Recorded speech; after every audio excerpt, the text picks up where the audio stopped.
Olá, queridos. Estamos no ar com mais um Conversa Pública, sempre aqui, contando com a sua preciosa audiência. Muito obrigada pela sua companhia, pelos seus feedbacks, pelas sugestões de temas que vocês têm enviado para a gente. É sempre um prazer estar aqui conversando com vocês. Hoje a gente vai falar mais uma vez sobre um tema dos mais importantes, né? Porque a gente sabe que todos os meses, todos os anos, os meses ganham cores, e ganham cores para chamar a nossa atenção sobre temas importantes. Outubro é o Outubro Rosa, é a principal característica, a principal cor do mês de outubro. E o Outubro Rosa é a época do ano em que as atenções se voltam para a importância do autocuidado, inclusive do autoexame das mamas. No entanto, o que muitas mulheres ainda não sabem, e confesso para vocês que nem eu sabia, descobri agora quando a gente vai fazer esse programa, é que desde 2015 o Ministério da Saúde deixou de recomendar o exame de toque nos seios. Esse não é mais o principal exame ou um exame que traga resultados significativos. Por isso, atualmente, os médicos recomendam não fazer o autoexame das mamas, mas sim realizar outros exames para garantir um diagnóstico preciso. Em 2023, o Instituto Nacional do Câncer estima que serão registrados mais de 73 mil casos de câncer de mama no Brasil, o que representa uma taxa de incidência de 41,89% de casos em cada 100 mulheres. É um número assim que impressiona e merece a nossa atenção, não é mesmo? É por isso que hoje a gente vai ter o prazer, daqui no estúdio, de conversar com o Dr. Diego Pianta, ele que é o primeiro secretário da Sociedade Brasileira de Medicina Nuclear, e vai trazer para a gente aqui informações e explicações sobre essa questão dos exames, da importância dos exames para a detecção do câncer de mama. Muito obrigada pela sua presença conosco, doutor Diego. Prazer tê-lo aqui no estúdio. Oi, Celeste, é um grande prazer conversar contigo, conversar com todos os nossos ouvintes e todos que nos assistem. É um tema realmente importantíssimo. Eu acho que a gente não pode ficar sem discutir esse assunto fundamental. Um prazer. Isso aí. A gente sempre fala do câncer de mama, o Outubro Rosa, eu acho que é assim, a cor rosa, né? Caracterizando o mês, acho que foi um dos primeiros movimentos dessa chamada de atenção, né, para a questão de problemas ou questões de saúde, mas ainda hoje a gente se depara com um número assim tão significativo de casos ou de novos casos surgindo. Eu quero começar por aí, doutor. Por que esse aumento tão expressivo de casos? A gente tem vários fatores de risco que são os fatores primordiais, principais para o câncer de mama. A gente sabe que uma dieta inadequada, uma dieta não saudável é um fator importante. História familiar é outro fator muito importante para câncer de mama. As mulheres que não engravidam também é um outro fator de risco, porque o não engravidar expõe essa mulher a mais tempo de estrógeno, que é um hormônio que pode levar a câncer de mama. Então, são esses fatores. Então, basicamente, talvez a gente tenha tido um aumento de uma população com uma vida menos saudável, então comendo mais gordura, ficando com mais sobrepeso, obesidade, uma população que tenha feito menos exercício físico, então isso é outra coisa importante. E a gente tem, felizmente, então a gente tem casos, diagnosticado mais casos, porque a gente tem tido mais acesso aos exames. A gente tem conseguido fazer mais diagnóstico de câncer de mama. Então a gente tem, certamente, uma incidência maior, mas a gente também tem um diagnóstico maior. Isso tudo leva, no final das contas, a um número grande de pacientes diagnosticados com câncer de mama. Então, embora a gente possa, né, o senhor colocou aí alguns fatores que a gente percebe. Primeiro, as mulheres começaram a decidir não engravidar ou engravidar mais tarde. O senhor está sinalizando isso como realmente um fator de risco, né? A questão da alimentação, a gente tem falado, é uma questão muito séria, porque a alimentação saudável, muitas mulheres têm dificuldade, inclusive, em se alimentar, mesmo que de uma forma não saudável, quanto mais a gente falar numa alimentação saudável. Então, são fatores que realmente impactam, mas a boa notícia de tudo que eu ouvi o senhor falar é que, na verdade, o fato de mais diagnósticos, né, da maior identificação, é que nos permite perceber mais o número de casos. Então, não é uma coisa desconectada, né? É uma boa notícia, afinal de contas, não é mesmo? Exato, a gente tem o maior número de casos acontecendo, nós felizmente temos conseguido diagnosticá-los e muitas vezes mais precocemente, o que é muito importante.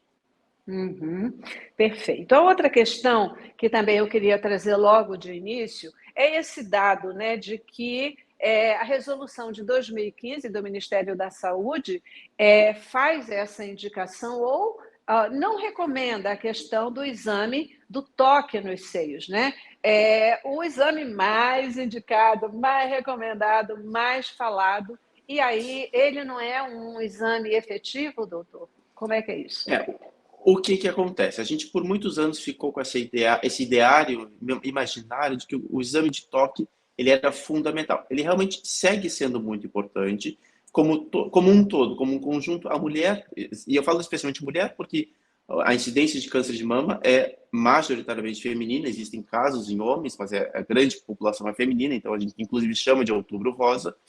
Mas o paciente, a mulher, precisa conhecer o seu corpo, precisa saber o tamanho do seu seio, precisa saber se tem algum nódulo que ela conheça, que dói, que mudou, que não mudou. Isso é muito importante. Mas por que é que a gente tirou, o Ministério da Saúde, tirou o exame de toque, o autoexame, como o exame principal do detecção do câncer de mama? Porque a gente sabe que a mulher, quando consegue perceber esse nódulo, ele já é um nódulo grande. É um grande suficiente para muitas vezes já necessitar de uma cirurgia maior, é um grande suficiente para uma paciente eventualmente já ter um câncer mais avançado, metastático. Então a gente não consegue, só com o exame de toque das mamas, o exame de autoexame, fazer a detecção tão precoce quanto a gente gostaria que fosse feito. Então por isso que deixou de ser o exame principal para ser um exame de conhecimento. A mulher tem que se conhecer, mas esse não é o exame mais que permite que a gente diga, olha, eu não encontrei nada na minha mama, então eu não tenho nada, eu posso seguir vivendo sem nenhuma preocupação. Não é mais assim. Aham. Portanto, o exame de toque, ele continua sendo importante, ele deve continuar a ser feito, mas, na verdade, ele já é um exame tardio, né? Porque quando você sente um nódulo, isso aí já pode estar numa situação avançada. E é fato, se você tem seios maiores, talvez seja mais difícil de você identificar um nódulo, né? E a identificação precoce é um dos principais fatores na garantia, digamos assim, da cura do câncer de mama, não é mesmo? Exato. Os estudos mostram, quanto mais precocemente for feito o diagnóstico, lesões menores, lesões menos invasivas, lesões que não tenham comprometimento de linfonodos, os nódulos na axila, lesões que não tenham feito metástases, quanto mais precoce for isso, maior a chance de cura. Então, certamente, os outros exames auxiliares são os que nos permitem isso com maior sucesso. Eu estou aqui conversando com o doutor Diego Pianta, ele que é primeiro secretário da Sociedade Brasileira de Medicina Nuclear, e ele está aqui nos alertando para a importância dos exames para a detecção do câncer de mama, né? Um câncer que ele tem uma identificação de uma progressão enorme entre as mulheres e que realmente precisa do nosso cuidado, porque detectar logo no início é a maior garantia que a gente pode ter da cura do câncer. Doutor Diego, quais são efetivamente os exames que devem ser feitos ou precisam ser feitos para que se tenha uma identificação rápida do câncer de mama? Então, o exame primordial é a mamografia. Mamografia é aquele exame que a mama da mulher, ela entra num equipamento, essa mama ela é como se fosse esmagada. Ela não é esmagada, ela é prensada sobre duas placas acrílicas normalmente. Um feixe muito discreto, muito pequeno de radiação atravessa essa mama, permite a criação de uma imagem que o médico treinado vai olhar a mama e vai dizer, olha, tem um nódulo pequeno, não tem um nódulo, tem algumas microcalcificações, não tem microcalcificações, e aí se classificam as alterações como benignas, potencialmente benignas, e aí vai sendo feita a classificação. Mas a mamografia é o exame de base, é o exame fundamental. Algumas mulheres vão precisar de outros exames, dependendo do que se enxerga ou não se enxerga na mamografia, mas a mamografia é um exame básico. Uhum. Aí, diga-se de passagem, um examezinho chato para burro, né? Eu Muitas me vezes. compadeço, porque as imagens realmente não são confortáveis de se enxergar, assim, da mulher fazendo o exame. Muitas vezes se foge dele pelo incômodo que é, mas a gente não pode fugir porque pelo significado, pela importância que ele tem. Agora eu queria lhe provocar com uma questão. Durante muito tempo se falou aí que não faz mamografia não é um exame que serve. O que mudou? Por que agora a gente está falando nessa indicação da mamografia como o principal exame? A mamografia mostrou nos estudos populacionais, que são os estudos grandes de muitas mulheres, mostrou que esse é o exame que as mulheres que fizeram mamografia tiveram taxas de detecção mais precoce, com maiores chances de cura e então melhor resultado de sobrevida, que a gente chama. O grupo de mulheres que não se submeteu à mamografia, ele não teve esse benefício. Então, a comparação de grupos, quem fez e quem fez a mamografia saiu melhor. E é por isso que a gente tem base para sustentar essa afirmação de que sim, a mamografia é fundamental. Tá certo. Algum outro exame é indicado para que se possa, além da mamografia, ou confirmar ou identificar mais especificamente esse Claro, câncer? claro, existem algumas mulheres precisam complementar a mamografia com uma ultrassonografia, especialmente aquelas mamas que são as mamas mais densas, que a gente chama, que é a mulher mais jovem, a mulher que ainda tem muito tecido mamário. E aí, não, por favor, não me entendam, não é como se a mama desaparecesse. Aqui é a mama da mulher, quando ela vai envelhecendo, ela vai deixando de ser glândula e vai se tornando mais gordurosa. E essa mama mais gordurosa, ela é mais fácil de ver na mamografia. Algumas mulheres que têm tecido muito denso, então muito tecido, muita mama, mama de tecido, glândula mamária, a ultrassonografia pode ser um exame auxiliar muito importante. Então, tanto que existem alguns pacientes que fazem ecografia e já saem com a recomendação, olha, complementar com ecografia, complementar com ultrassonografia. Então, esse é um binômio mamografia e, eventualmente, ecografia muito importante. E eles que vão dar a informação para o médico assistente, olha, tá tudo bem, volta daqui a um ano. Talvez não esteja tudo bem, volta daqui a 6 meses. Ou talvez não esteja tudo bem, vamos ter que fazer uma biópsia, que é o próximo passo. Então, é baseado nessas informações que se decide os próximos passos das pacientes. Uhum. A gente fala, quais são os riscos? É melhor essa pergunta agora. Quais são os fatores de risco para o câncer de mama? A dieta não saudável, então uma dieta gordurosa, isso é extremamente importante, uma dieta gordurosa, com poucas fibras. A dieta, quando a gente pensa em dieta saudável, não é só para coração, é para tudo, para câncer de mama, para câncer de esôfago, para câncer de língua, todos os tipos de câncer, câncer de intestino, tudo que modifica o nosso funcionamento do nosso corpo, isso tem um risco de gerar um câncer. Então, para câncer de mama não é diferente. Então, uma dieta saudável, manter o peso dentro do esperado, peso normal. Sobrepeso já é alguma coisa que importa, e a obesidade aumenta ainda mais o risco de câncer de mama, porque a gordura no corpo da mulher, do homem também, mas da mulher, ela faz uma transformação de hormônios e gera mais hormônio que pode causar um câncer de mama. Então, a gordura é um fator de risco também. História familiar, logicamente, isso a gente ouve muito e fala muito, e isso não é mentira. Ah, mas a minha mãe teve, minha tia teve, eu vou ter também. Não necessariamente, mas tem que ficar com o olho mais aberto, isso é muito importante.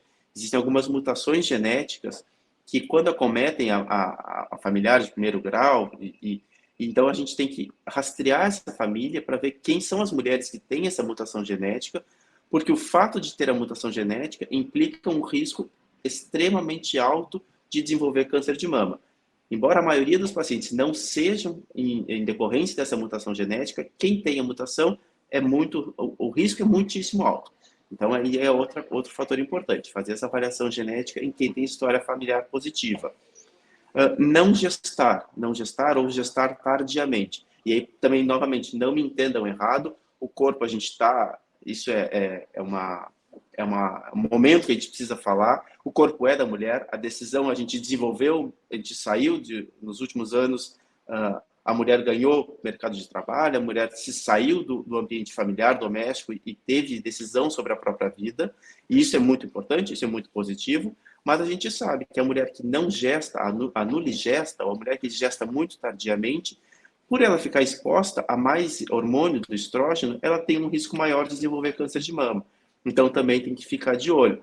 Não é para voltar para casa, para ficar sem trabalhar e ficar cuidando de 15, 20 filhos. Isso não é essa a recomendação. A recomendação é, bom, eu vou vou gestar menos, então eu vou me cuidar mais. É uma troca.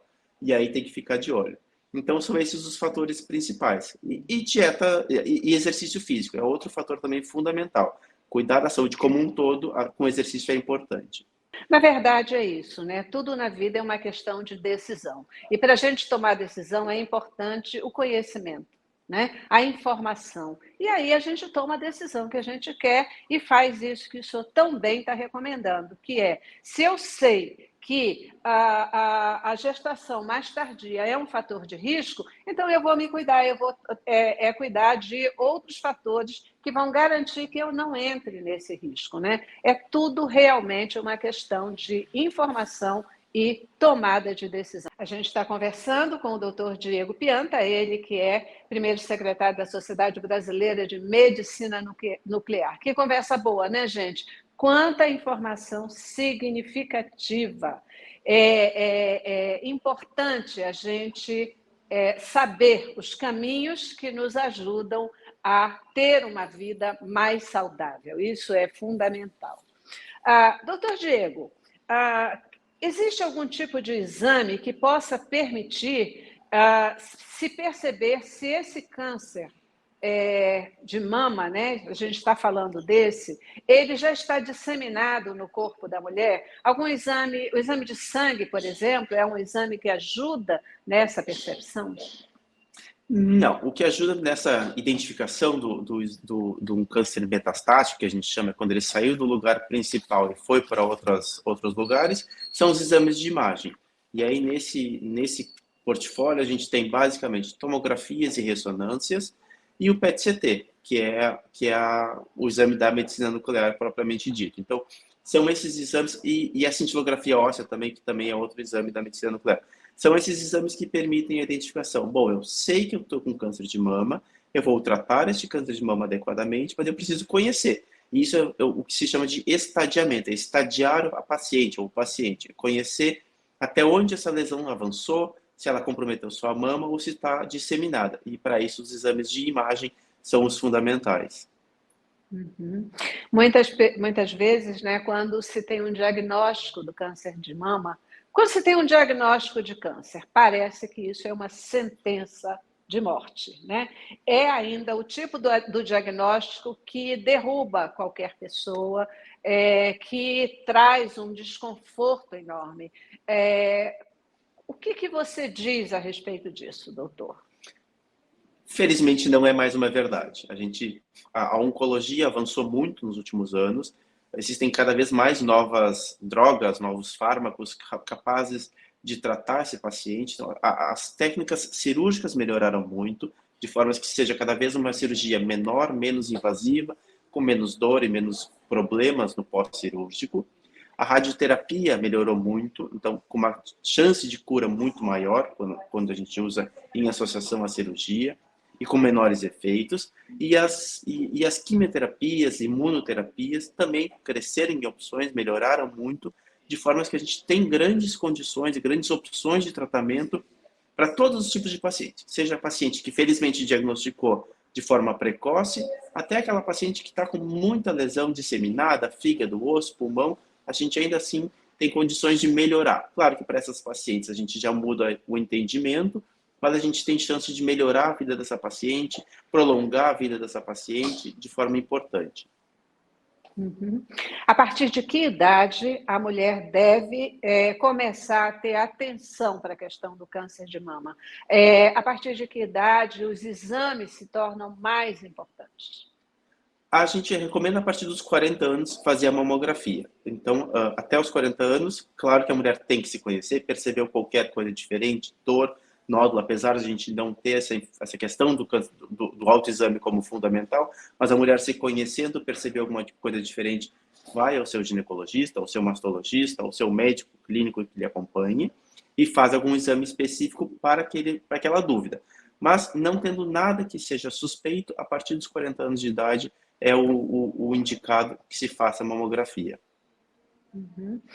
Tem algum sinal, além daquela questão dos nódulos, independente dos exames, tem algum outro sinal que pode indicar que gerar essa suspeita? Preciso olhar, né? Isso pode ser um câncer de mama, especialmente em relação aos seios. Tem sim, tem quando muda a alteração do aspecto da pele da mama. Então, algumas mulheres começam a ficar com uma pele que a gente chama de pele de casca de laranja. Isso é um processo não são todos os cânceres que acontecem isso, mas existem alguns tipos de câncer que dão esse processo inflamatório, esse processo de alteração de pele, de mama. Quando tem alguma eliminação, alguma secreção pelo mamilo, a mulher que não está grávida, que não está amamentando, e começa a sair uma secreção no mamilo, isso precisa ser avaliado, não necessariamente seja câncer, mas a gente tem que pensar também nessa possibilidade, então isso é outra questão.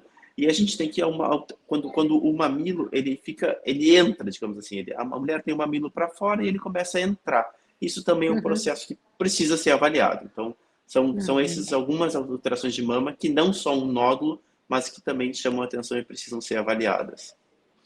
Perfeito. A gente passou por esse assunto, mas eu não posso deixar de pedir que o senhor comente sobre o câncer de mama em homens.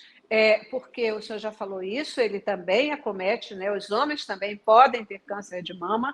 É fato que ele é mais grave em homens do que em mulheres, ou isso é mito? Ele costuma ser mais grave porque a gente, homem, dá menos valor. A gente vai mais, a gente pesquisa menos, a gente avalia menos, a gente considera-se com menor risco. Então, quando identifica, normalmente já é mais avançado.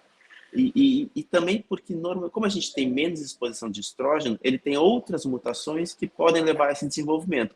Então, que podem causar uma lesão mais grave também por isso. Então, pode ser mais grave, mas também é muito mais por falta de cuidado do que necessariamente biologicamente uma alteração mais grave. E o que o senhor indica para os homens no sentido da percepção ou detecção ou suspeita de que ele possa estar com câncer de mama? Que sintomas, né? Ou que exames também são mais indicados para os homens?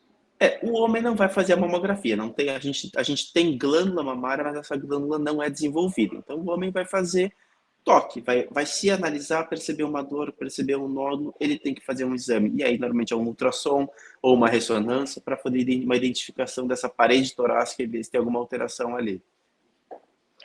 Perfeito. Doutor Diego Pianta, primeiro secretário da Sociedade Brasileira de Medicina Nuclear. Eu tenho que agradecer a sua presença, participação conosco. A gente já está caminhando aqui para o final do nosso programa de hoje, nossa conversa de hoje, e eu queria deixar esse tempinho final para os seus comentários, a sua despedida e recado final para o nosso telespectador e ouvinte.